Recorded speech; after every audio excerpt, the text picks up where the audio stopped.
So yeah, just to begin, if you want to start by introducing yourself, talking about your research, and then we will start asking questions. Sure. My name is Chris Gilbert. I have lived in Venezuela since 2006.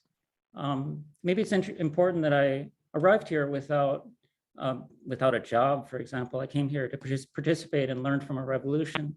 Later, I began to teach political science at the Bolivarian University.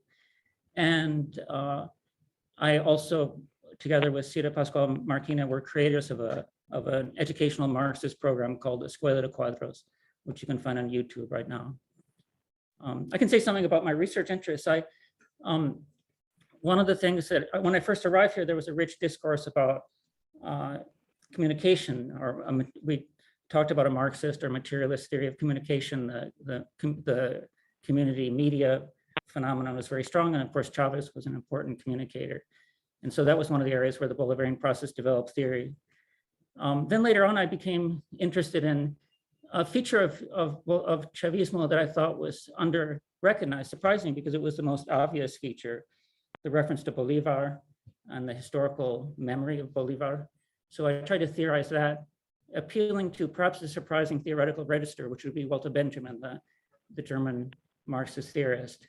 Essentially, Chavez talked all the time about Bolivar, and I felt that most interpreters or analysts of Chavez really ignored that whole set of references. So I thought the best way to approach that was through Benjamin's appeal to history. He talks about having a date with history, and that fit perfectly with Chavez's model. Then later on, I also became interested in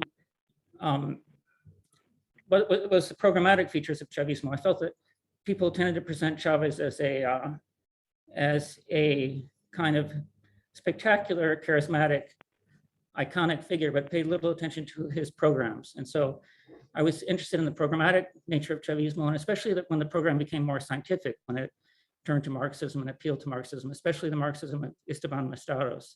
And I continued to research in that area related to Chavez and Mestaros. And then maybe a third element, just to point to a few features of my investigations into Chavismo. I mentioned that Benjamin is kind of like a set of theories, a theoretical register that comes out of Europe, but applies very logically to the Bolivarian process. But another theoretical register that comes out of Europe is the kind of popular Marxism of E.P. Thompson. And that's interesting too, because it applies, it's kind of like hand in glove into the Bolivarian process, so much so that people don't pay attention to it. But essentially the protagonism of the masses, the way the working class or the worker class constructs its own imaginary, constructs its own program. Those features of E.P. Thompson's or Ellen Wood's Marxism seem to be completely relevant, so relevant they tend to pass unperceived in regard to the Bolivarian process. And then finally, and I think this is probably the focus of our interest today, I became very interested in the commune as as a programmatic element of Chavismo. That's not just an academic interest. The communes represent, there's a communal movement right now in Chavez, in Venezuela. And to some extent, you can say that like within Chavismo, there's different tendencies. It's a polyclassist movement. And the communal movement represents the more revolutionary element of Chavismo, somewhat in rivalry with the hegemonic bloc in the government. So I've come to investigate communes, and then that also connects with the interest in Esteban Mestaros, because Mestaros' theory, his analysis of the limitations or failures of actually existing socialism, that's the socialism of the Soviet Union and the East Bloc, have a lot to do with the importance of communes and democracy, a kind of substantive or grassroots democracy that could be realized in communes. So those are some of my research interests. Well, thanks so much. And I guess we'll kind of just kick it off by asking you to kind of describe like what you saw when you visited the communes. I've read the article about the Che Guevara commune in particular, and what kind of struck me, you came in looking for the reactions and responses that people on the ground in the communes take to sanctions and the 2008 financial crisis as well, and all the impacts this has on Venezuela under developing Chavismo. And so, you discovered a bunch of different things. And as you mentioned earlier, this is kind of presented in chronicle fashion as like a story of discovering. And one that struck me was so innovations in labor, for example, like you talk about, and you compare the process of adding extra work or adding on work to Lenin's Red Saturdays, for example. And then you also discuss the innovations in like kind of a communal currency, the capito, issued by the commune itself, when the dollar being illegal in Venezuela.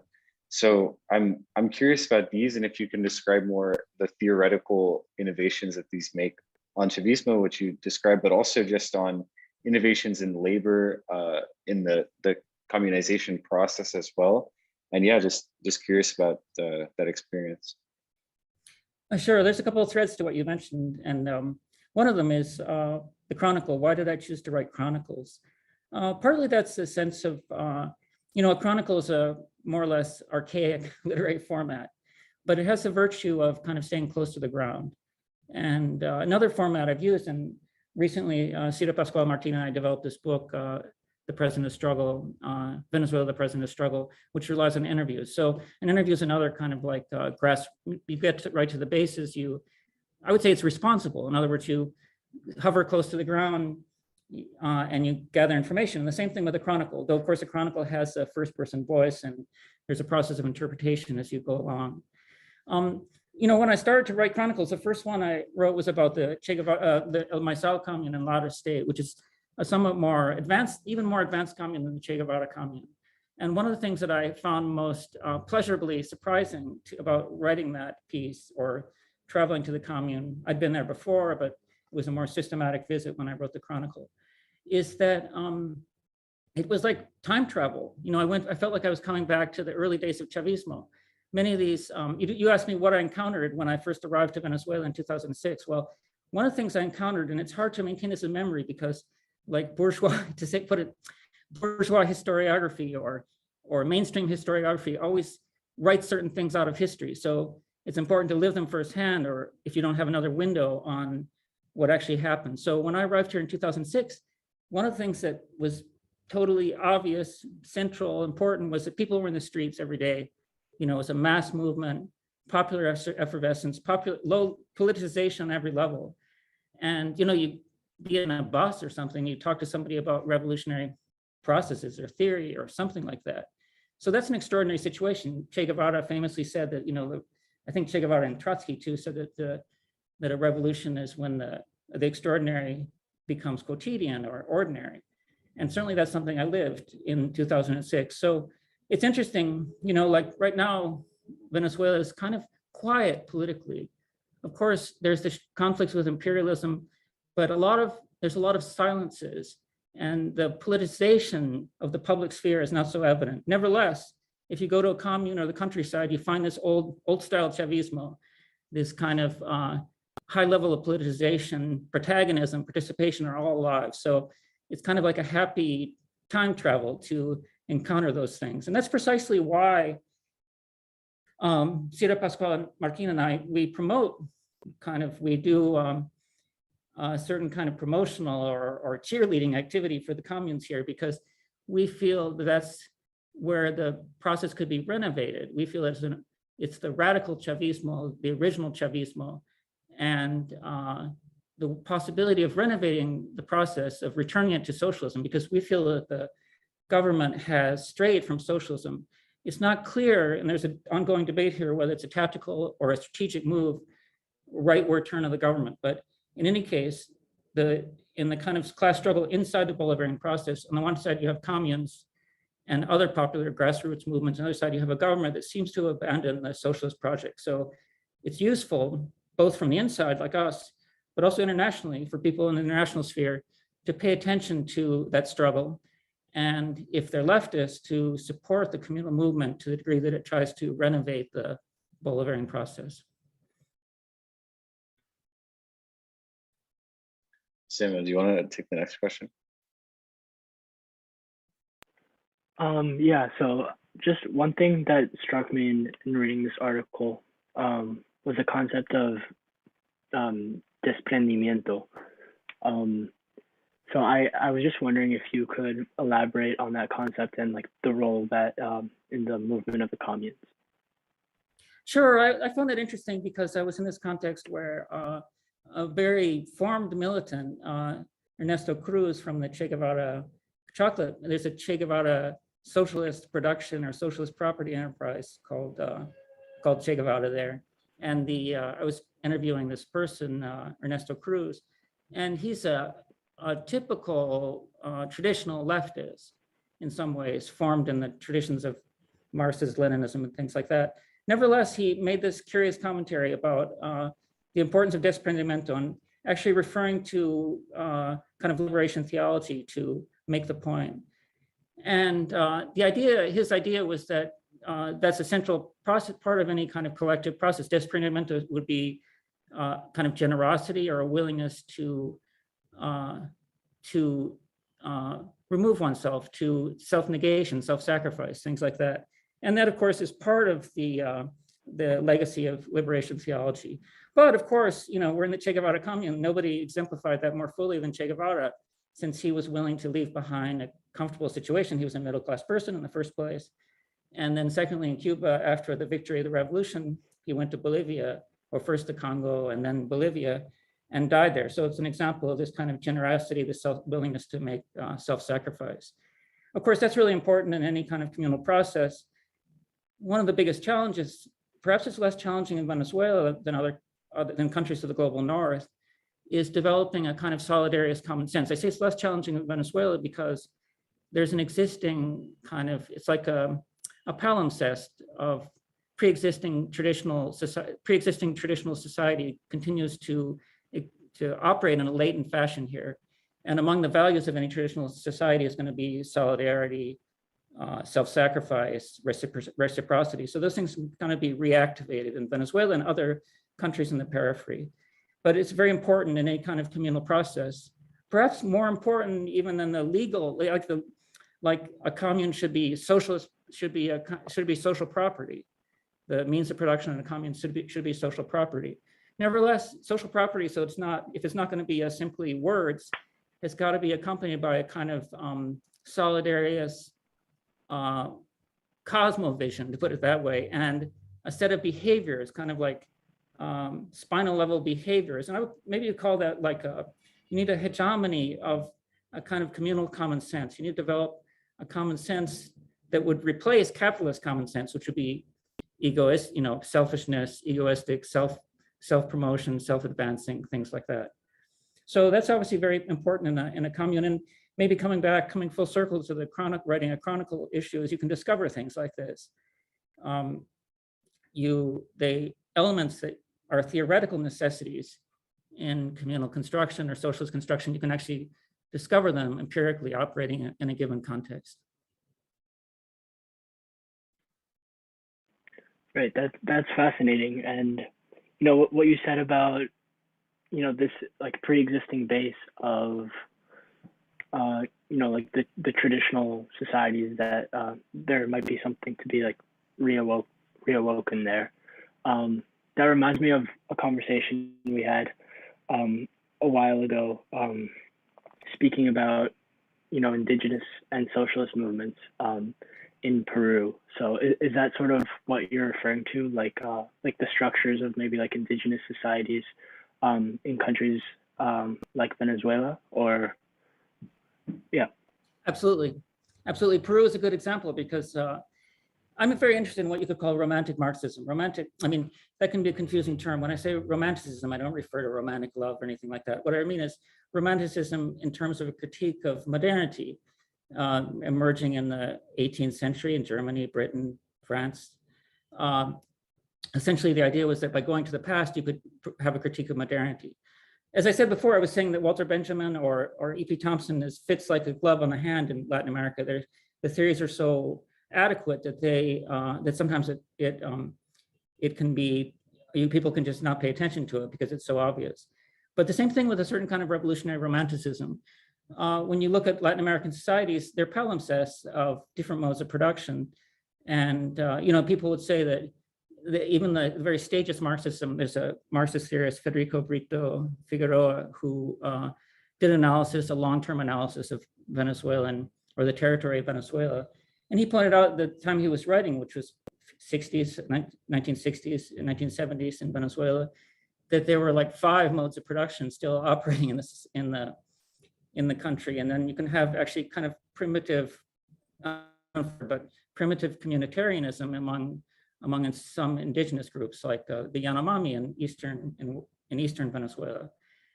So it's quite logical, and this is actually one of the big assets that countries that maintain this combined and unequal forms of production have a certain advantage, perhaps approaching socialism. They have a disadvantage in the sense that the means of production perhaps need to be further developed. So there's a kind of lag there.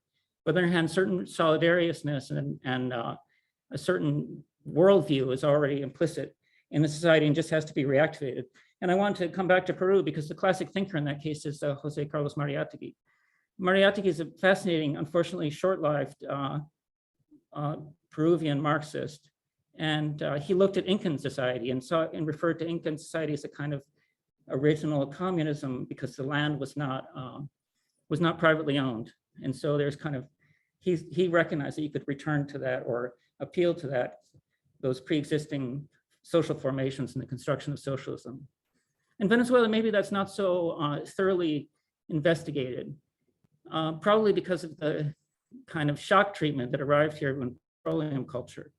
Nevertheless, there are some investigators. The most notable is Mario Sanoja and Iraida Vargas, who have written about indigenous social formations along the Orinoco, and also, which is quite relevant, in Lara State, where some of the most, this is evidence in favor of the hypothesis.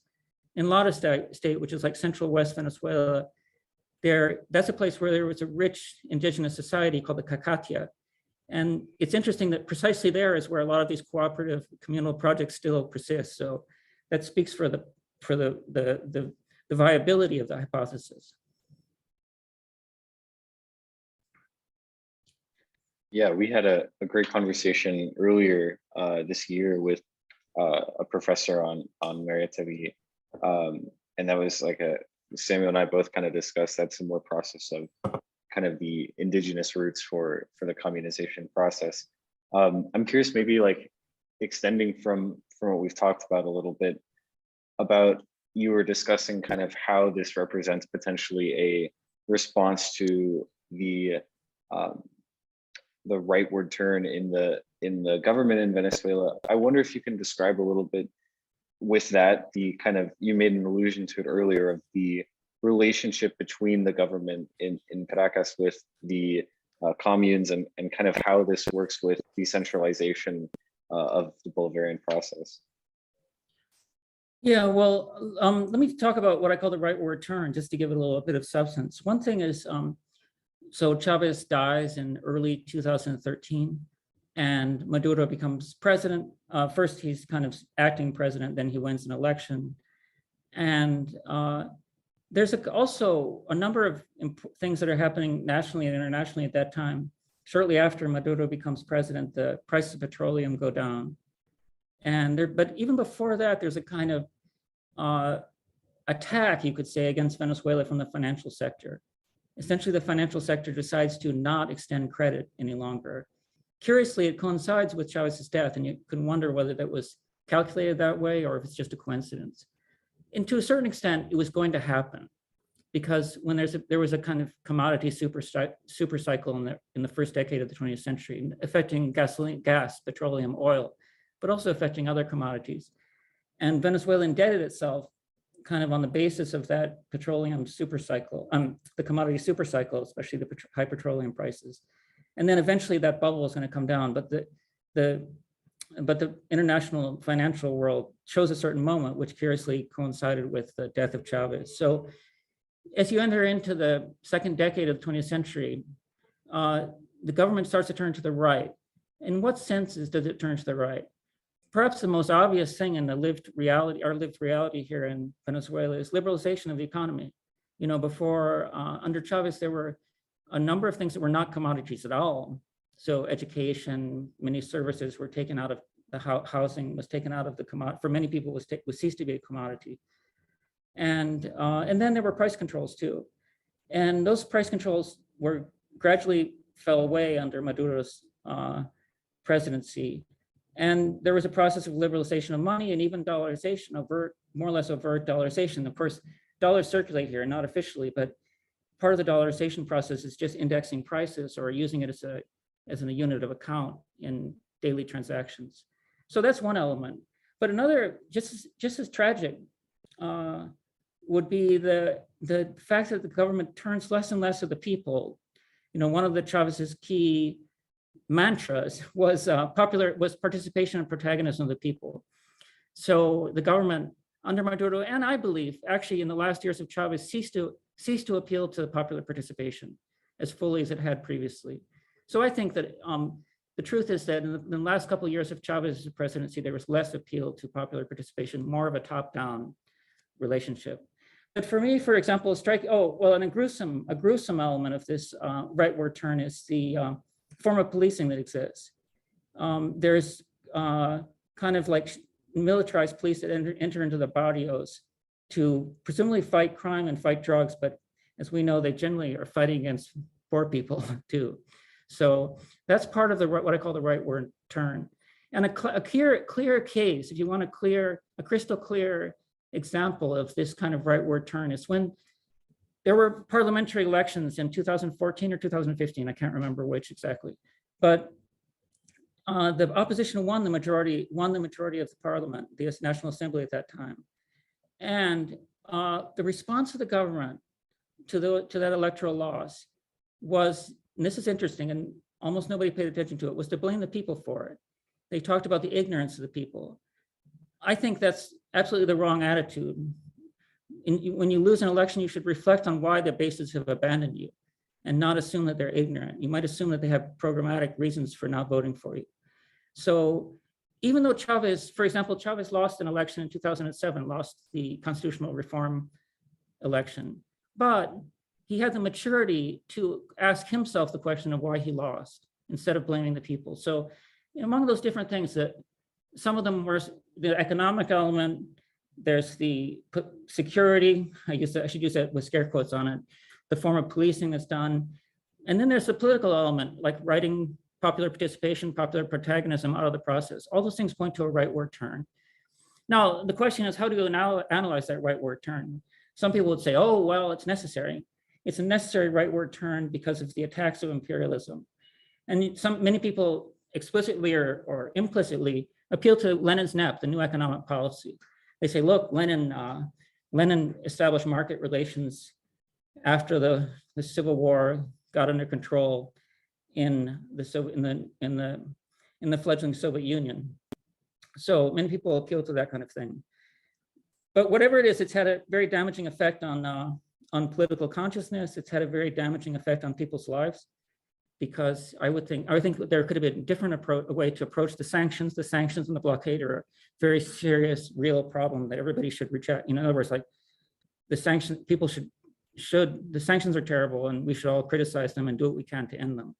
Nevertheless, there is space to question some of the government's policies faced with the sanctions. In other words, the question that I think any responsible person has to ask is there a different way out of the crisis?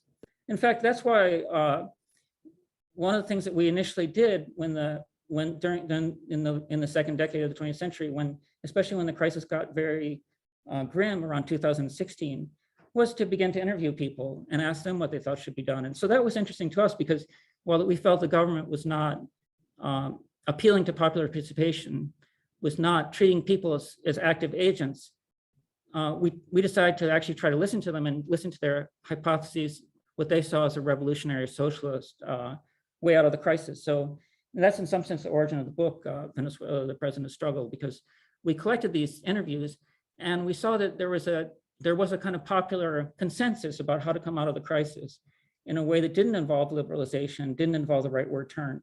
And that popular way out of the crisis would be going back to the original Chavez ideas, going back to socialism, going back to participative democracy, going back to the commune too, as a way to solve the crisis.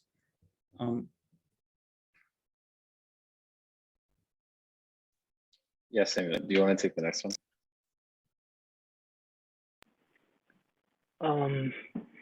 Yes, sure. So I would just like you to elaborate a little bit on, like, you know, the consensus of getting out of the crisis? Like, what specifically were people saying about, you know, how to avoid this crisis without going through the rightward turn?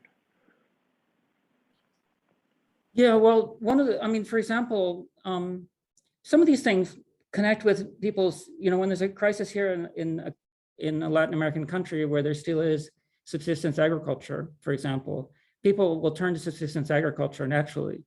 But the most conscious elements of the process realized that it wasn't enough to turn to subsistence agriculture, but would be much wiser to attempt to do so with new social relations. In other words, to not make an individual, but rather a collective solution. And so, for example, I was struck by how, you know, like one of the interesting things that's happened during the second decade of the 20th century is that the focus of Chavismo has shifted more towards the rural areas. That's interesting because one of the striking features of Chavismo under Chavez was the protagonism of urban peoples, especially kind of what you call the surplus population. I mean, the reserve army, what Marx calls the reserve army of workers, which is abundant in Latin American cities, people who are semi-employed, semi-proletarian. And they were really the basis of Chavismo, and they were the ones who saved Chavez faced with a coup d'etat. They were the ones who came out for the marches. These powerful anti-imperialist, even pro-socialist marches were essentially people from the urban barrios, often semi-employed, and with very precarious work conditions. But when the crisis hits, curiously, the cities kind of go to sleep. That's an interesting thing to reflect on. But why were the cities unable to maintain a kind of popular Chavismo? But the reasons for it, you could talk about the alienating effect of the cities. You could talk about the emigration too, the importance of emigration. But whatever the reasons, the focus of class struggle, the focus of the authentic original Chavista project turned out to be the rural areas starting around 2015. And there were a number of expressions of this, but some of them are just spontaneous occupations of land. People need to eat, so they occupy land and start to grow on it. And for example, in 2018, there was something called the Marcha Campesina, the Campesino March, the Farmers March, which came to Caracas. And it was basically an expression of people in the rural areas who'd taken land and they found themselves confronting the local bourgeoisie, and they found themselves with the local government, sometimes on the side of the local bourgeoisie. So they went to Caracas and appealed to the state, kind of like, why is this happening to us? Shouldn't you support the people in this? And so there were kind of spontaneous expressions of an attempt to solve basic problems, food, water, in a collective fashion. And then there are more conscious elements. But for example, you say, what is the consensus? I would say participation, that, you know, there's always room for participation. That was Chavez's mantra from the beginning.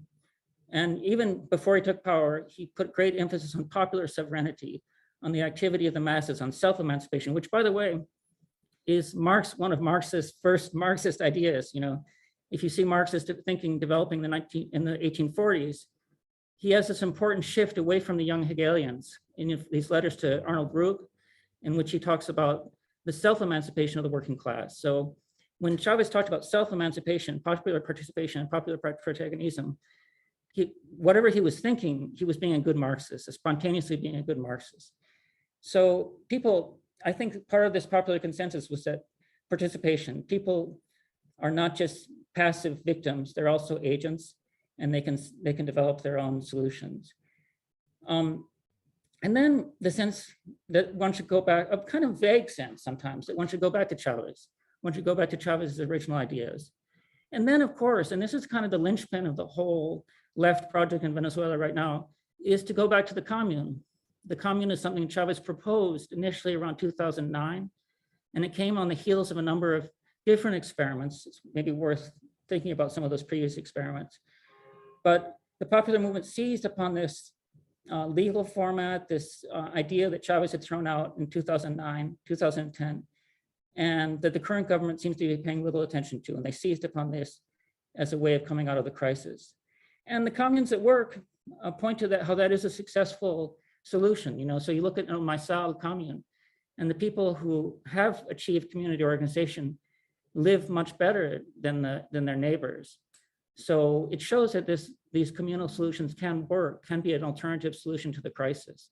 Nothing better. It's one thing to do it on paper, but it's another thing to really to be able to show it in a concrete way, which is one of the reasons it's worth looking at what works. In other words, El Maizal commune in Lara State works. Che Guevara commune in the Andes works.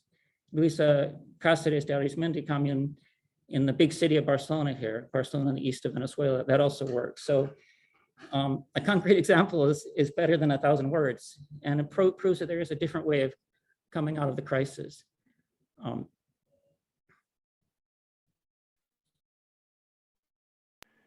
Yeah, thanks. That's great. I would really love to know, what the commune looks like on the ground. So would you mind like sort of taking us into the commune and, as best as you can, because I'm sure it's a very complex system, but just take us into the commune. Like, what does it look like? Well, maybe when you say, what does it look like? I'm immediately reminded of what Bertolt Brecht said about a factory. He said, you can't tell anything about a factory from the picture of it. And that's kind of true of a commune. I mean, a commune is, some of them are quite disappointing physically, in physical terms. Now, curiously, there is something interesting. Curiously, the physical infrastructure is very important, or potentially very important. So I'll answer your question more directly. When you come to El Maizal commune, you see essentially a farm with buildings, machinery. Now, maybe one difference with a machinery shed for tractors and things like that. You see an area for cattle and veterinary work, things like that. Maybe the biggest difference is more space allotted to public meeting spaces in El Maizal commune. So in that sense, it's different from a farm. Of course, it is an occupied farm. It was a private farm and it was occupied. But in the course of modifying it, there's more kind of meeting spaces. Now, there is an interesting thing in the El Maizal commune, which is a large thatch roof construction. We call them in Venezuela canés, but in Cuba they're called bohías. There's it's like a thatch roof on post, and that's like a meeting space, and that's become super important. So important that they had to expand it recently. They expanded it so you can see like hundreds of people underneath it. I'll come back to the importance of the cané in El Maizal. When you go to Che Guevara commune, maybe what you notice first, it's basically a coffee, the center of activities there is basically a coffee processing unit.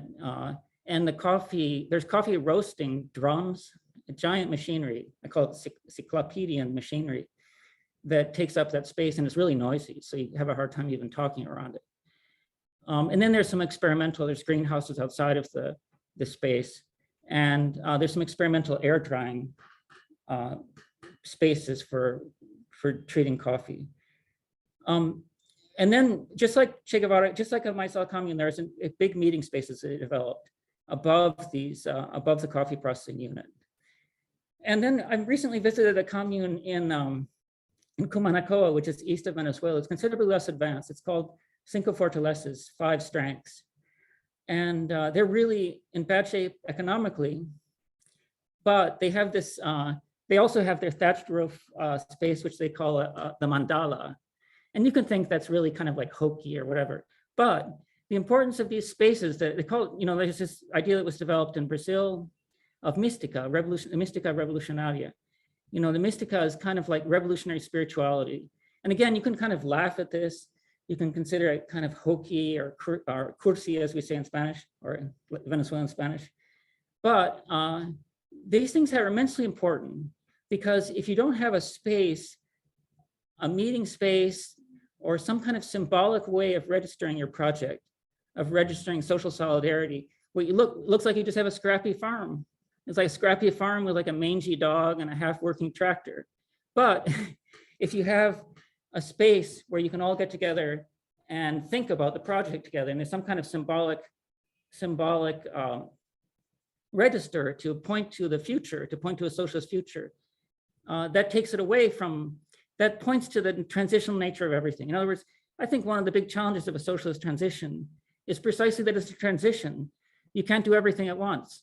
So at first you have lots of problems. At first you have like an occupied farm with a lot of the problems of the earlier occupied farm that don't go away just because you want them to go away. And so you need to have some way of symbolically showing that you're advancing towards something else. Actually, with both the Che Guevara commune and the Maizal commune, there are a lot of murals. And in the Maizal commune, they name all the buildings after revolutionary figures: Camilo Torres, Archimelio Garbaldon, Che Guevara. There's names around the building. The same with the Comuna Che Guevara. They have lots of great murals that kind of that do this, have this symbolic function of pointing towards where you're trying to go. So anyway, I can say that when I visited the communes, initially I had this skeptical idea to what Brazilians call mystica. In the MSAT, the landless worker movement in Brazil, they talk about mystica. And it's like these symbolic ways of expressing social solidarity. But the truth is, you can see how these things are important because they give a concrete, physical, symbolic message to people of the direction you're headed as a commune. So maybe apart from the basic means of production, you have the means of production and the infrastructure, and often you have important meeting spaces. Then what separates these communes from normal workspaces, apart from the increased importance to meeting, are these symbolic things like murals or mandalas, or in the Maizal commune, they have a big bust of Chavez that looks like bronze. It's really plaster. And they sometimes put flags around it and they strew corn underneath it, or they'll put like flowers above it.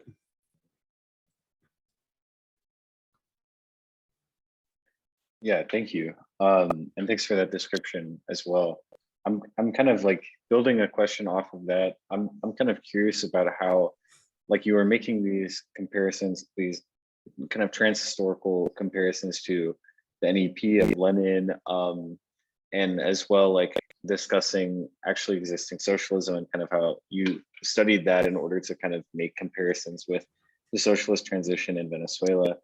I'm curious, in taking this in more of a less like Venezuela specific and more applying it to socialist development as a concept. But from studying the communes, I guess, what have you learned about applying ideas of socialist transition and their real application in the conditions, the material and historical conditions of Venezuela?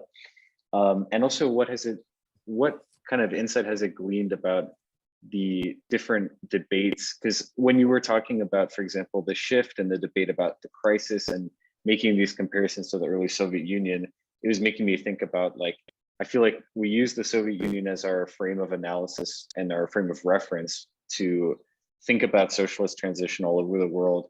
We don't have a lot of like examples from the global South to kind of use as a point of reference in other instances in the global South. And I think Venezuela is one that can be kind of a point of reference for future analysis of socialist transition all over the world, and particularly in the global South. So yeah, I'm curious about the lessons overall that this has gleaned insight for applications of Marxist theory and socialist transition. That's a very good question, and one I hope I can give a good response to, because I think those are the key things that one should be talking about. As far as the socialist transition is concerned, I want to mention one name, Esteban Mesaros, because that's central. I was saying in the beginning that a lot of my research involves like picking up what's often forgotten. And I sometimes point to two figures that people talk about Chavez, but they never talk about these two figures. And the first one is Bolivar. I mentioned a little bit of the importance of Bolivar, but the other one is Mesaros. So Esteban Mesaros wrote this giant book, and I'm going to show you the Venezuelan edition of the book. It's called Más allá del capital, Beyond Capital. It's a giant 1,500, 1,600 page work. And Chavez, whatever you think, I mean, it's just a fact that just like Chavez couldn't shut up about Bolivar, he named everything Bolivar. I'm sure that he didn't go through, like, it's hard for Chavez to speak 5 minutes without mentioning the word Bolivar or the name Bolivar. But the same thing, so someone has to say why that's important, or else they just have to say that Chavez was crazy or a populist or whatever, but I don't think so. I think that the Bolivar reference needs to be examined more seriously, and it's actually a revolutionary proposal related to this idea of a kind of collective awakening that we were talking about earlier in relation to Benjamin's law. But likewise, Chavez always talked about this book. He said, you could say it was essentially mad that he wanted everybody to read a dense 1,600 page work on theory. And nobody did it. Absolutely nobody did it. In fact, there's a curious thing, which is that the connection with Esteban Mesaros comes through Chavez's Minister of Finance, which is Jorge Giordiani. But even Giordiani wasn't too interested in Mesaros. So it's like a total void. Unfortunately, it's a pretty much total void. But Mesaros, if this book is called, I think the subtitle of this book is Socialist Transition. And Mesaros is the most, Chavez showed a great capacity to locate the most advanced Marxist theory of his time. And so in the early 90s, he began to have some kind of relationship to Mesaros and look at Mesaros' thinking about the socialist transition. Mesaros is an extremely difficult writer, probably an imperfect writer too. So there's some real challenges to reading his work. On top of the translations, he wrote in English, but English wasn't his first language either. But I think that this is where we come to this set of things you brought up, Joseph, that I think are essentially that are truly crucial. One is thinking about the transition. The other thing is what I would call the teachings. I would say the universal teachings of the Bolivarian process. Now, when I say universal, people will think, oh, he's saying he's doing something awful. He's trying to universalize one position. And people are rightly skeptical of the idea of universal if it's about taking like some white male heteronormative perspective and universalizing it. But no, when I say universal, I mean something very specific. I mean that right now capitalism is almost a universal condition, so that the problem of overcoming capitalism is shared among almost every society today. And in that sense, there can be universal, maybe with a small u, contributions to socialist theory, to revolutionary theory. And I think Venezuela does offer those. And one of the important sources is the dialectical relationship with Esteban Mesaros and his thinking about the transition. So I'll try to say in a nutshell what Mesaros' key ideas are. Mesaros pointed out that Marx's work is called, Marx's most elaborated work is called Capital. It's not called capitalism. And Mesaros came to this conclusion. He grew up partly in Hungarian communism, or Hungarian socialism would be more accurate. And he emigrated from Hungary in 1956 after the uprising in Hungary. But he felt that actually existing socialism had continued to be a system of capital. In other words, they had overcome capitalism, but they hadn't overcome the capital system. And the capital system, so in other words, we have a broader category, which is capital systems. And one possibility is capitalism, when you have capitalists that extract surplus value from people. That would be capitalism, the capitalist version of the capital system. But Mesaros felt there could be post-revolutionary capital systems that weren't capitalist, and the Soviet system was one of those. So they continued to extract surplus labor from people, not through capitalists, there were no capitalists, but the bureaucrats or the functionaries carried out the role of capitalists to the extent that they had a command over labor, an undemocratic command over labor, and they continued to extract surplus value from workers, not surplus value, but surplus labor from workers. So that raised the question. So in Mesaros' view, it was a capital system, even though it wasn't a capitalist system. Because it embodied the logic of capital, the dynamic or the metabolism of capital, that he called the metabolism of capital. And the essence of this metabolism, this capital metabolism, was a hierarchical command over labor, were anti-democratic molecular processes. So that means that the only way to get to socialism, a meaningful socialism, which would overcome all the capital systems and not just the capitalist one, would be what he establishing a different metabolism, a different logic. And some of those ideas, and so the different logic or the different metabolism would be a profoundly democratic logic that would democracy in the workplace, democracy in other elements, in other aspects of the society, in all aspects of the society, substantive democracy, not formal democracy. So all those ideas, they jived with what Chavez was already thinking about participation. Chavez in 94, 93 was talking about how only the people can save the people. And so there was a connection already. But as time goes by, you can see how Chavez begins to reach more profoundly into the Mesaros playbook and starts to, eventually he turns to the commune. He turns to the commune, and that's actually, this chapter 19 of the Beyond Capital book is called the communal system, the law of value in the communal system. And so Mesaros proposed that the only way to overcome the capital system was with the communal system. And there's good philological arguments in Marx in favor of this. Marx was aware, especially the later Marx, was aware that most of human history had been under some kind of communitarian or communal forms. So the real contrary of capitalism, of the capital system, would be the communal system. And then it's also just kind of, apart from the philological thing, apart from the philological issue, the proof that Marx himself valued the communal form and saw as the alternative to capitalism, there's the other question, which is that if you want a substantive democracy, grassroots democracy applied to production, applied to other features of a society, what else, except for a kind of communal system? What else can accomplish that? So that's where Chavez turned to the commune. Now, I want to emphasize that this is, Chavez could be wrong, Meseros could be wrong, but these are hypotheses, programmatic hypotheses that deserve to be taken seriously. And they're also they're universally applicable. It's not just because Venezuela has some indigenous traditions that might help communal construction. Much of the proposal, I would say 95% of it, is relevant to any society suffering from capitalism and the transition of any society. So I think these are the fascinating questions. They deserve debate. Marx always said that his thinking was scientific. Now you could ask, what does scientific mean? Especially given that a lot of modern science wasn't as developed at the time when Marx was writing it. So what does he mean by science? Well, a lot of what he means by science, I would say most of what Marx says when he says science, he means something repeatable that shouldn't be taken. They shouldn't be taken on authority that you can argue for. And so I think these contributions of Chavismo belong to the scientific element of socialism. Doesn't mean they're right, but it means they claim to be right, and they need to be argued, debated, refuted if people like. So I think that that it's interesting right now, because when you look at when Chavismo got started, Chavismo was alone, more or less alone. In other words, like, if you look at the history of Chavismo, it's always interesting to return to the basics of history, because we tend to forget things. Like, Chavismo came out on the heels of, Chavismo was really not the first major protest against neoliberalism in Latin America. The first was Zapatismo.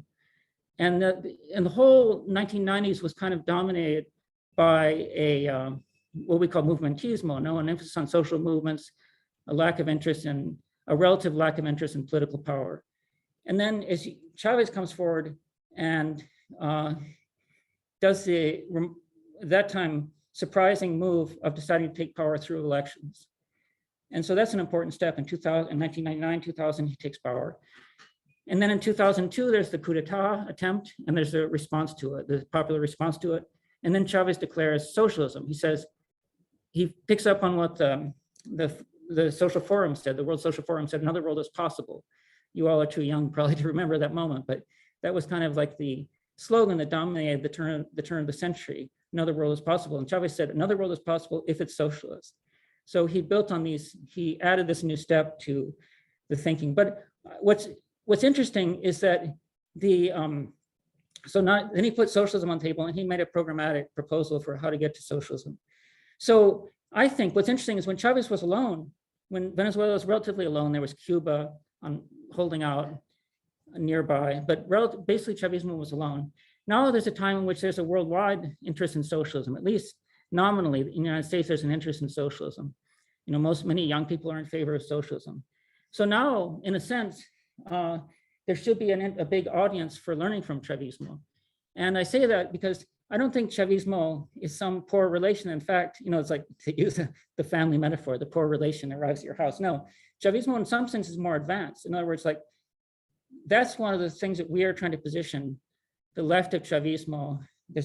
Those of us in Venezuela who consider ourselves the left of Chavismo, we're trying to say that this is an advanced process, and it can be learned from and implemented in other places.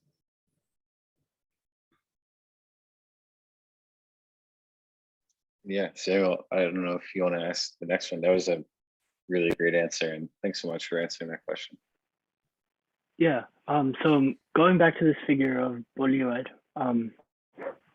his great dream was like a unification of the continent, like La Gran Colombia, like basically like a Pan-Americanism. So how much did this influence like Chavez's vision for the continent, and also how can we sort of understand the current relationship between Venezuela and Colombia, for example, through that lens of like the Bolivarian dream of Pan-Americanism?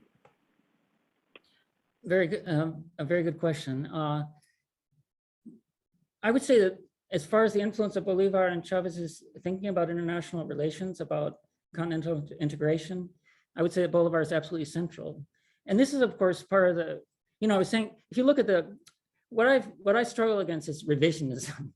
I mean, revisionism in terms of Bolivar, in terms of Chavez too. Like, people try to remember Chavez without socialism. They try to remember a Chavez who was merely a nationalist and didn't believe in socialism. They try to remember a Chavez who didn't read. Chavez was a terrific reader and writer. I'm not saying stylistically he was a good writer, but he developed thoughts, wrote them down. And the same thing with Bolivar. So, like, it's a famous saying in Venezuela, probably other Latin American countries, that people tend to just treat Bolivar as a statue or, an icon, and they don't want to pay any attention to what he really thought. And the most remarkable thing about Bolivar was that he had an emancipatory project. It wasn't called socialist, but you could argue that to realize what Bolivar, to bring into being today what Bolivar wanted, you'd have to be socialist. So you could say he was implicitly socialist. So you point to one of the key ideas of Bolivar, which is continental integration, or you say Pan-Americanism. I'm a little bit leery of the expression Pan-Americanism, because that is actually a term that was developed in the 1950s, I think, and it was essentially it was an attempt of the United States to impose a kind of US-centric unification of the continent or the continents, depending on how you see it. So we tend to think about Bolivarianism as Bolivarianismo and Pan-Americanismo as two different ideas, because essentially the Bolivarian idea, and this is related to the overall configuration, social configuration of the Americas. The Bolivar's idea was that you would create a unified Latin America that would be able to kind of enter into rivalry or stand up to the Anglo-America, the North America. And those are expressed both in Bolivar's thinking and also different efforts like the Panama Congress, which he attempted shortly before he died, an attempt to bring together Latin American countries. But there's also some linguistic problems. Simon Bolivar, just like Jose Marti, they both talk about America. But when they say America, they mean the Americas. They mean all of the American continents. And when they say Nuestra America, they mean Latin America. Sometimes Bolivar talks about Hispanoamerica or Iberoamerica, I think. But in any case, the most important thing is that they conceived a bloc of Latin American countries that would be an economic bloc too. This is a really revolutionary idea. And it's actually maybe, for Europeans, it's often difficult to understand this, because one of the European countries, often one state involves many nations. So you look at the Spanish state, and there are many nations in the state. And so there's the Basque nation or the Catalan nation or the Gallego nation. But you come to the Americas, and South America is the opposite. You have one nation, maybe, they all speak the same language, maybe not, obviously there's indigenous groups, but, and there's Portuguese speakers in the largest country of South America. But curiously, you have a large Hispano-American population, which extends across various states. And so the surprising thing is that they're broken up across different states. And then the logical thing is to unify them into an economic bloc.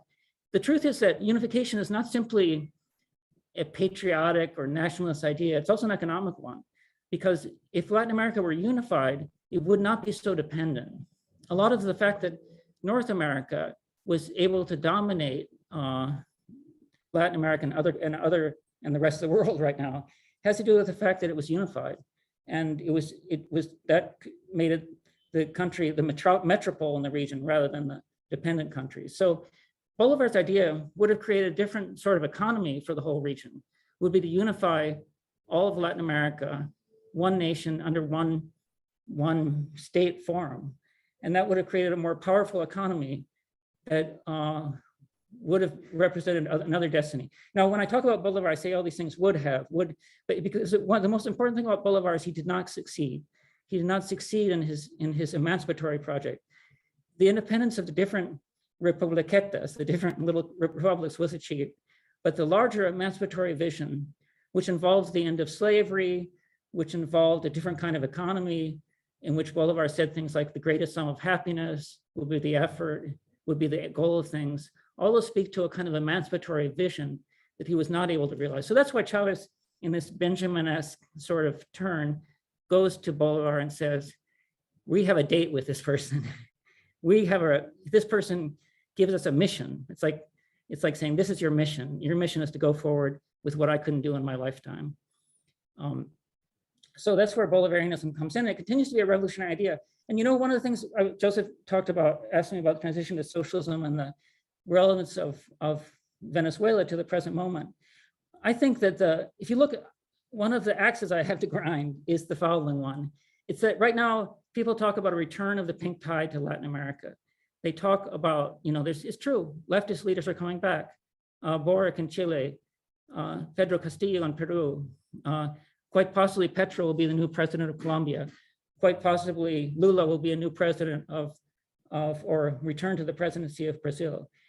But I think it's important to realize, and in this situation, to go back, if you want to talk about a new pink tide, a new leftist turn, let's not forget, and this is my axe, the axe I want to grind. Let's not forget how radical the first wave was. Let's not pretend that Chavez was just just another government, a kind of left-leaning government. No, Chavez talked about socialism. Chavez talked about saving the planet. There was a high level of ambition. So let's not confuse a leader like Boric with Evo Morales or Chavez.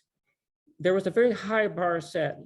And in the interest of human emancipation and Latin American emancipation, it's important to remember how high the bar was set and how much could be learned from that process and how scientific it was. Going back to the transition of socialism, there's another thing that people tend to do. It's always contaminated by Eurocentrism, because people think that the transition, they think that thinkers that are relevant come from the center.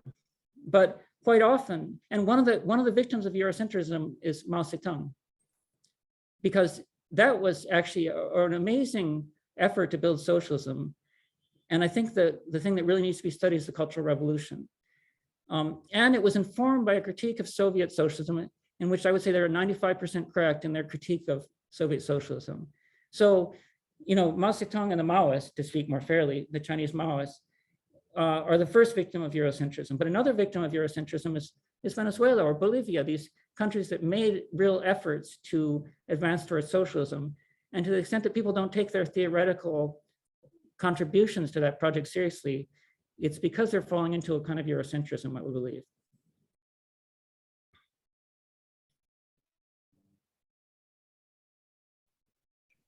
Well, thank you for that great answer. I guess my last question, and after this, Samuel may have another, but yeah, I just have one last question, which would just be kind of generally what you see as, you touched on a little bit here about kind of the predictions about the returning pink tide and whatnot, but kind of the predictions going forward for the future of the Bolivarian process in general, but also for these communes and for Venezuela, kind of and not to comment too much on the day-to-day news, as you said, because I think that it's sort of it's a little more temporal than the overall arching process that's going on. But yeah, I guess if you could make any predictions about what's going on, and then in general, a prediction or comment about what this represents with respect to the changing nature of human development. And you were talking a little bit earlier about human nature as well, and kind of how it's developing as well. I'm curious about that and what predictions you can see in the long term on the horizon from Venezuela in this process. Yeah, predictions are very dangerous. I think that I also think that people fall into a mistake of thinking that the role of, since many leftists work as social scientists of some kind or other, they think that naturally they should be able to make predictions too. Maybe the social scientists who attempt to make predictions most often are wrong are economists. It's notoriously difficult to make any kind of prediction in an economy. And nevertheless, they do it. I one time asked an important Marxist economist who did what he called prognostica, why he did it. And he said, because people pay me to do it. He had no idea of, he really thought the predictive capacity was limited, but there's always a market for predictions. So that's why you can sell it. But so I don't really think it's the role of leftists to make predictions. Now, of course, it's the role of leftists to try to understand the situation. I say that partly because I think that if you look at the current global scenario, the possibility for even human survival over the long term is quite limited. Nevertheless, I think that you have to kind of bracket that idea and just struggle, frankly. I don't particularly like the allegedly Gramscian idea of allegedly Gramsci said it was actually a kind of the slogan on the periodical Avanti, which was pessimism of the spirit, optimism of the will. I don't particularly like that because I think that's like throwing a wet blanket over everything. But I do think that it's really, when I say one should kind of bracket the optimistic or pessimistic issues, I think that there is a role for kind of bracketing it. I think about it's kind of like a wager. In other words, like with a wager, I like Pascal's wager. It's like we could be wrong, but we're screwed if we're not right. So we better go forward in this way because we're screwed otherwise.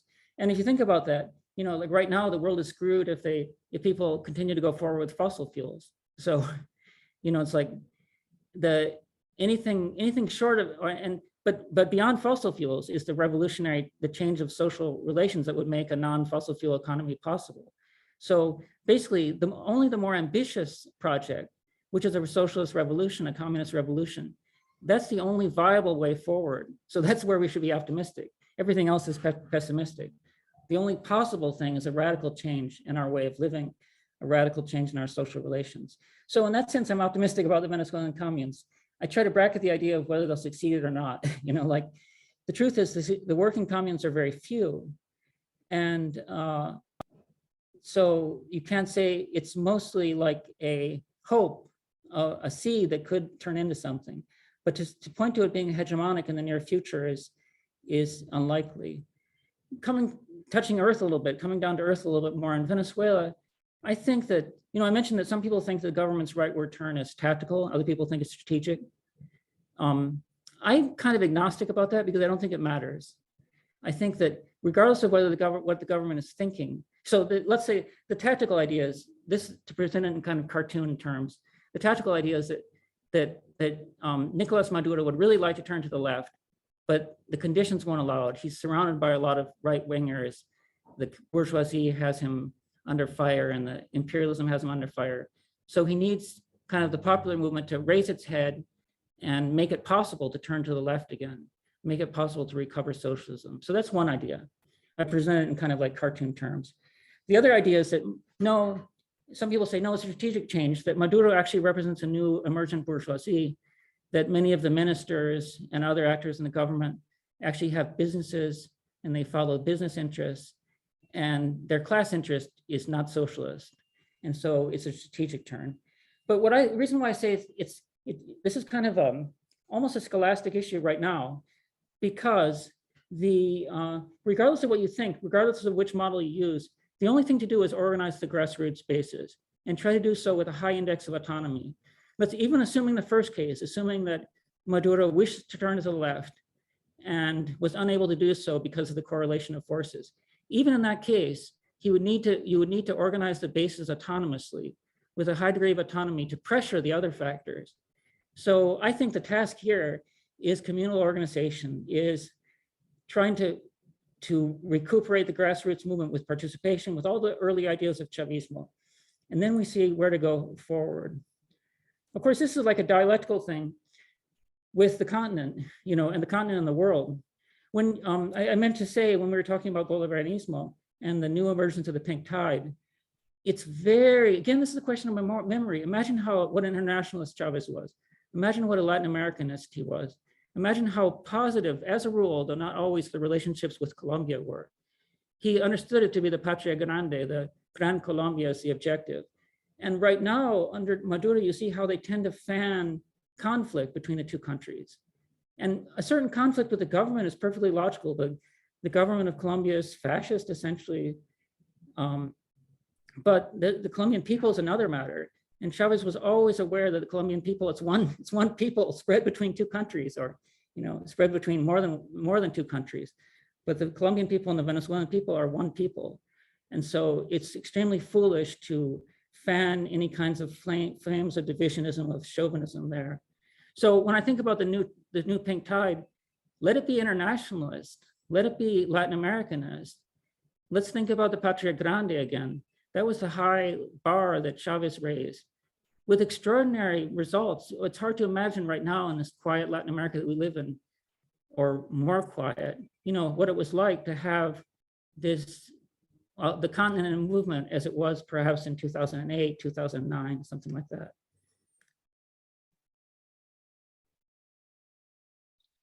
Thank you so much. It was a great answer. And Samuel, do you have any other questions?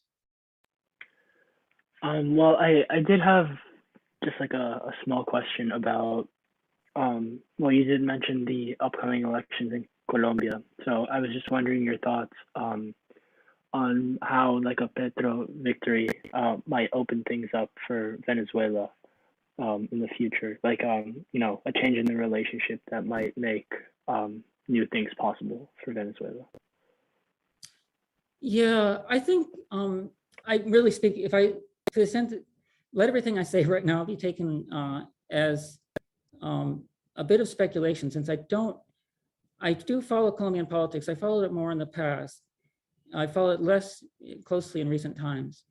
On the one hand, Petro is not a radical leftist, and that's precisely why he might be elected. Everyone knows that the political establishment has an iron control over things in Venezuela. In Colombia.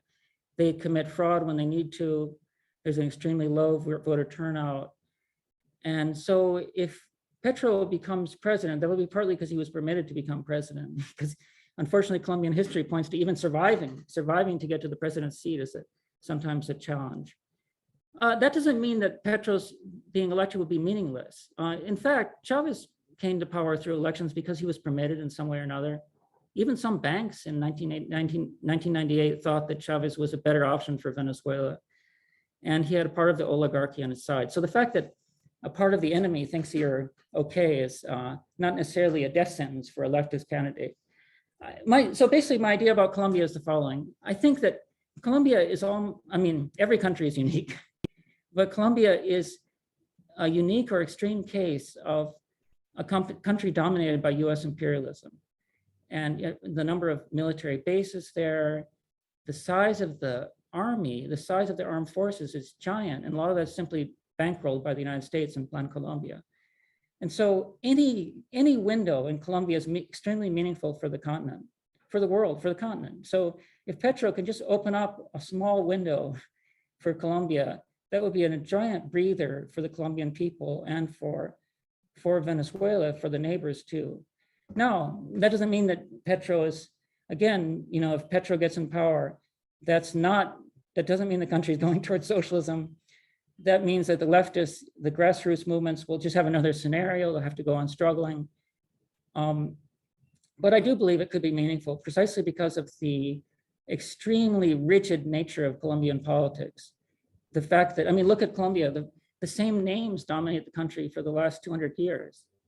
The oligarchy really has not been displaced. So any change there, even a small move to the left, I think would be of world historical importance. Yeah, thanks for that. Yeah, I tend to agree with what you said there, but thank you. Awesome. Well, thank you so much. And don't want to take up too much more of your time, but this was a great conversation. I learned a lot, and thank you. I'll definitely read the introduction that you mentioned to your book. I'm also looking forward to read the whole book.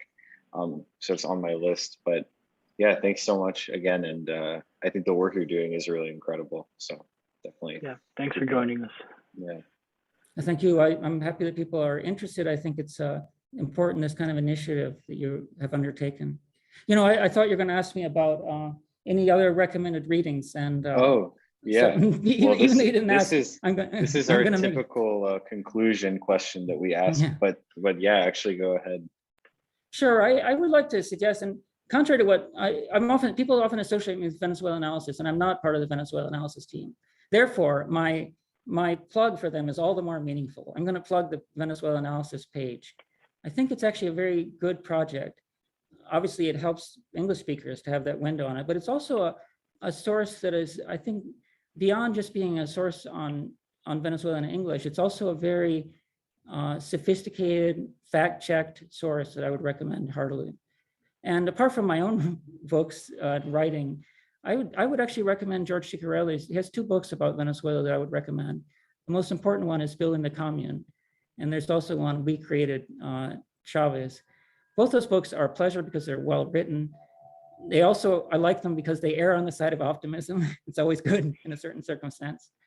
And I think that he also, the books kind of remain close to the popular, he understands the importance of popular movement of the grassroots in the process. So that's why they're good reading on Venezuela. Great, thank you so much. And yeah, those are new additions to my reading list because I always love learning more about this subject. So yeah, thank you again, and continue the fantastic work. We'll definitely stay in touch and keep reaching out. Hopefully we can continue talking in the future. For sure. Yeah. Thank you. All right. Thank you. Thank you. Bye. Bye.